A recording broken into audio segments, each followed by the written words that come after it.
بسم اللہ الرحمن الرحیم۔ السلام علیکم عزیز طلباء، امید کرتی ہوں آپ سب خیریت سے ہوں گے۔ الحمدللہ اللہ کے فضل و کرم سے میں بھی خیریت سے ہوں۔ پیارے بچوں، آج تاریخ ہے 8 ستمبر 2021 اور دن بدھ ہے۔ تو آج کا ہمارا عنوان کیا ہے؟ بے مثل ہے ذات رسول کریم صلی اللہ علیہ وآلہ وسلم کی سبق کے ہم نے الفاظ معنی پڑھے تھے اور یاد کیے تھے، آپ نے ان کی املا بھی لکھی۔ تو آج ہم انہی الفاظ کو جملوں میں استعمال کریں گے۔ پیارے بچوں، ہمارے پاس جو پہلا لفظ ہے وہ کیا ہے؟ اجنبی۔ اجنبی، اجنبی کسے کہتے ہیں؟ اجنبی ایک ناواقف شخص کو جس کو آپ جانتے نہیں ہیں، اور دوسرے معنی میں آپ انجان بھی کہہ سکتے ہیں کہ جس سے آپ کبھی ملے نہیں ہیں اور اس کے بارے میں بالکل بھی کچھ نہیں جانتے، وہ آپ کے لیے اجنبی شخص ہوتا ہے۔ تو ہم نے اجنبی کا جملہ بنانا ہے۔ تو اجنبی کا آپ جملہ کیسے بنا سکتے ہیں؟ سب ذرا سوچئے اپنے اپنے مائنڈ میں۔ تو بیٹا آپ نے اپنے خیالات سوچتے ہوئے اپنے الفاظ میں جملوں کو تحریر کرنا ہے۔ یہ میں نے آپ کو فرضاً بتائے ہیں کہ آپ اس طرح بھی لکھ سکتے ہیں، ٹھیک ہے؟ آپ نے اس پیٹرن کو فالو کرتے ہوئے آپ نے کام اپنا تحریر کرنا ہے نوٹ بک پر خوش خط۔ اور اسی طرح آپ کو میں جملہ بتا رہی ہوں کہ اجنبی شخص نے دکاندار سے ڈھیر سارا مال خریدا، ٹھیک ہے؟ یا آپ کہہ سکتے ہیں کہ کل جو اجنبی شخص تھا وہ آج میرا دوست ہے، ٹھیک ہے؟ اس طرح آپ مختلف اپنے الفاظ میں جملوں کو تحریر کریں گے۔ یعنی آپ جیسا سوچتے ہیں، آپ کو الفاظ پتہ چلنے کے بعد آپ کے مائنڈ میں جو جملہ آ رہا ہے، آپ اسی کو مناسب الفاظ چناؤ کرتے ہوئے اس کو تحریر کریں۔ اور دوسرا لفظ ہے سستانہ۔ سستانہ سے مراد ہے آرام کرنا، ٹھیک ہے؟ کہیں ہم بیٹھ جاتے ہیں آرام کرنے کے لیے، تو ہم کہیں بھی سستائیں گے تو وہ ہمارا آرام کرنا ہوگا۔ یعنی اس کا جملہ ہم کیسے بنا سکتے ہیں کہ چرواہا درخت کے نیچے سستا رہا ہے۔ سستا نا آرام کرنا، ٹھیک ہے؟ تو سستا رہا ہے یا چرواہا درخت کے نیچے سستانے کے لیے بیٹھ گیا، ٹھیک ہے؟ آرام کرنے کے لیے بیٹھ گیا۔ تو اس طرح آپ اس کا جملہ بنا سکتے ہیں۔ تیسرا جو لفظ ہے ہمارے پاس ممبر۔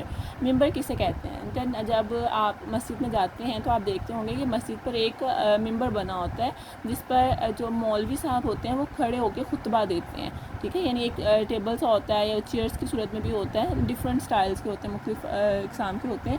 تو اس جگہ پر جہاں مولوی صاحب کھڑے ہو کے خطاب کرتے ہیں اس جگہ کو ہم ممبر کہتے ہیں۔ تو حضرت محمد صلی اللہ علیہ وآلہ وسلم بھی ممبر پر کھڑے ہو کر خطبہ دیا کرتے تھے۔ تو یہی ہم اس کا جملہ بنا رہے ہیں۔ آپ بھی اپنے الفاظ میں اس کا جملہ بنائیں گے، ممبر، حضرت محمد صلی اللہ علیہ وسلم ممبر پر کھڑے ہو کر خطبہ دیتے تھے۔ اسی طرح ہمارا جو چوتھا لفظ ہے وہ ہے امین۔ امین کسے کہتے ہیں؟ امین کہتے ہیں امانت دار کو۔ تو بیٹا آپ امانت دار کے بارے میں کوئی بھی جملہ بنا سکتے ہیں۔ آپ اپنے کسی فرینڈ کا نام لکھ کے بھی کہہ سکتے ہیں کہ علی ایک امین شخص ہے، ٹھیک ہے؟ اور میں نے آپ کی آسانی کے لیے یہاں پہ لکھا ہے کہ حضرت ابو بکر صدیق امین تھے۔ ہم یہ بھی لکھ سکتے ہیں حضرت محمد صلی اللہ علیہ وآلہ وسلم امین تھے، لیکن چونکہ باقی بھی جملے بنے ہیں اس میں حضرت محمد صلی اللہ علیہ وسلم کا ذکر ہے، اس لیے میں نے یہاں پر حضرت ابو بکر صدیق کا ذکر کیا ہے۔ حضرت ابو بکر صدیق، صدیق سے مراد ہوتا ہے صادق، یعنی سچ بولنے والے۔ تو ان کو ہم صادق اور امین کے حوالے سے بھی جانتے ہیں کہ حضرت ابو بکر صدیق بھی ہمیشہ امانت کی حفاظت کرتے تھے۔ تو اس لیے میں نے یہاں پر جملہ تحریر کیا ہے کہ حضرت ابو بکر صدیق امین تھے، یعنی امانت دار تھے۔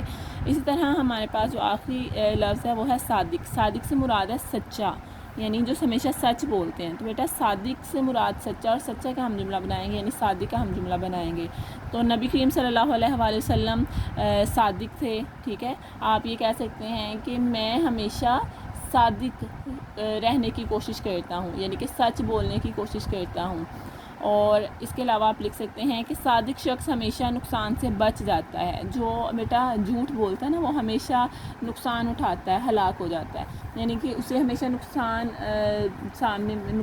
اس کو پہنچتا ہے جب وہ جس جگہ پہ بھی وہ جھوٹ بولتا ہے۔ ظاہری بات ہے وہ جھوٹ کبھی نہ کبھی کھل ہی جاتا ہے، سچ کبھی نہیں چھپتا۔ تو یہی ہم یہاں پر سبق دے رہے ہیں کہ صادق شخص جو ہے وہ ہمیشہ نقصان سے بچ جاتا ہے، وہ اسے نقصان نہیں اٹھانا پڑتا، بلکہ وہ جب بھی اس کی بات کھلے گی تو وہ فائدے میں ہی رہے گا۔ تو اسی طرح اللہ تعالیٰ نے بھی ہمیں حکم دیا ہے سچ بولنے کا، نبی کریم صلی اللہ علیہ وآلہ وسلم نے بھی ہمیں سچ بولنے کا حکم دیا، اور اگر ہم سچ بولتے ہیں تو ہمیشہ کامیاب ہوں گے، اور اگر ہم جھوٹ بولیں گے تو پھر ہمیں ہلاکت ہمارا نصیب ہوگی۔